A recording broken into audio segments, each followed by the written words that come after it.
નમસ્કાર દર્શક મિત્રો, આપ નિહાળી રહ્યા છો N24 ગુજરાતી। તો નજર કરીશું આજના મહત્વના સમાચાર પર। ભરૂચમાં રિક્ષા ચાલકોનો રોષ, સીએનજી ભાવ વધારા વચ્ચે ભાડા વધારો, નવા પરમિટ પર રોક અને દંડ ફી મામલે કલેક્ટરની રજૂઆત। ભરૂચમાં ઓટો રિક્ષા ચાલકોની માંગ ઉગ્ર બની છે। ભારત ઓટો રિક્ષા એસોસિએશન દ્વારા જિલ્લા કલેક્ટરને આવેદનપત્ર પાઠવી રિક્ષા ભાડામાં વધારો કરવાની માંગ કરવામાં આવી છે। એસોસિએશનનો આક્ષેપ છે કે છેલ્લા 4 વર્ષથી ભાડા દરમાં કોઈ વધારો થયો નથી, જ્યારે સીએનજી ગેસના ભાવ અને મોંઘવારી સતત વધી રહી છે।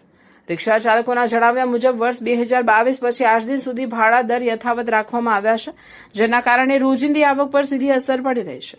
વર્ષ 2026માં નવા ભાડા દર લાગુ કરવાની માંગ સાથે રજૂઆત કરવામાં આવી હતી। આ સાથે ભરૂચ શહેરમાં વધતી ટ્રાફિક સમસ્યાને ધ્યાનમાં રાખીને નવા રિક્ષા પરમિટ પર તાત્કાલિક રોક લગાવવાની માંગ પણ ઉઠી છે। 1 વર્ષ પહેલા પણ આ મુદ્દે રજૂઆત કરવામાં આવી હોવા છતાં તંત્ર દ્વારા હજુ સુધી કોઈ નિર્ણય લેવાયો નથી તેવી નારાજગી વ્યક્ત કરવામાં આવી હતી। તે ઉપરાંત 15 વર્ષ જૂની રિક્ષાઓ પર વસૂલાતી પ્રતિદિન 50 રૂપિયા દંડ ફી મામલે પણ એસોસિએશને વિરોધ નોંધાવ્યો। દૈનિક દંડની જગ્યાએ લમસમ પદ્ધતિથી દંડ વસૂલવામાં આવે તો ચાલકોને આર્થિક રાહત મળશે તેવી માંગ કરવામાં આવી છે। રિક્ષા ચાલકોના પ્રશ્નોની ગંભીરતાથી લઈ તાત્કાલિક યોગ્ય નિર્ણય લેવામાં આવે તેવી માંગ સાથે જિલ્લા કલેક્ટરને આવેદનપત્ર પાઠવાયું હતું। જય હિન્દ, જય Bharat auto rickshaw association Bharuch જિલ્લા।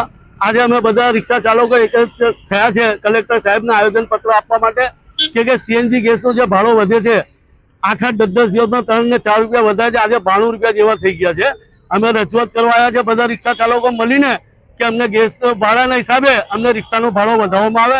અને બીજી રજૂઆત, જે અમારા રિક્ષા ચાલકો પાર્સિંગ માટે 50 રૂપિયા પર ડે પેનલ્ટી છે, એ પેનલ્ટી અમારાથી ના ભરાવે અમે લમસમની માંગ કરીએ છીએ। અને ભરૂચ જિલ્લામાં 22,000 રિક્ષા છે અને નવા પરમિટ બંધ કરવામાં આવે। 1 વર્ષ પહેલા અમે જાણકારી આપી હતી, કલેક્ટર સાહેબને આયોજન આપ્યું હતું કે નવા પરમિટ બંધ કરવામાં આવે કે ભરૂચની ટ્રાફિકની સમસ્યા વધારશે, એટલે એ વાત ઉપર બી ધ્યાન રાખે। અને કલેક્ટર સાહેબ વહેલી તકે અમને ભાડાનું રિક્ષા ચાલકોનું પત્ર લખીને ના આપે તો અમે મોટો આંદોલન કરશું અને ચક્કોજામ બી કરશું, જેનથી રિક્ષા ચાલકોને અત્યારે આર્થિક પરિસ્થિતિનો સામનો કરવો પડે છે। જય હિન્દ, જય ભારત।